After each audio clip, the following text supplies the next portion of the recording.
দীর্ঘ 17 বছর পরে শাসক গোষ্ঠী থাকার পরেও মানুষের জন্য এত কিছু করার পরে তারা বলে জানটা দেওয়ার বাকি আছে, কিন্তু বিনিময়ে মানুষ বুঝতে পেরেছে তারা যে পেশিবাদ, তারা যে স্বৈরশাসক, তারা যে জালিম, এ কথা বুঝতে মানুষের বাকি আর রইল না। এজন্যই মানুষের মাইর থেকে বাঁচার জন্য পিছনের দরজা দিয়ে পালিয়ে গেছে, ঠিক কিনা? যদি তাদের বুকে এরকম সাহস থাকতো, সৎ সাহস থাকতো, তাহলে অবশ্যই তারা কি করতো? সামনের দরজা দিয়ে যেত, ঠিক আছে না? অন্যায় করার কারণে পিছনের দরজা দিয়ে গেছে। এই জন্য আল্লাহ বলেন যে অসবিরু, বাতিলপন্থীদের মোকাবেলায় দৃঢ়তা অবলম্বন করতে হবে। অরবিতু, এবং তোমরা হকের খেদমত করার জন্য উঠে পড়ে লাগতে হবে। তো সম্মানিত উপস্থিতি, আমরা সবর করতে হবে, বাতিলপন্থীদের মোকাবেলায় দৃঢ় ভূমিকা রাখতে হবে, এবং আমরা অবশ্যই হকের খেদমত করার জন্য আমরা উঠে পড়ে লাগতে হবে।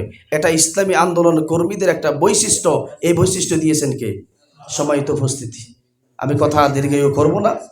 আমি বাংলাদেশ জামাত ইসলামীর এই 6 নং ওয়ার্ড এর পক্ষ থেকে আমাদের মহতারাম মেহমানদেরকে আন্তরিক ধন্যবাদ জানাই, এবং আপনারা প্রোগ্রামের শেষ পর্যন্ত ইনশাআল্লাহ মেহমানদের কথা শুনবেন। কি শুনবেন তো ইনশাআল্লাহ?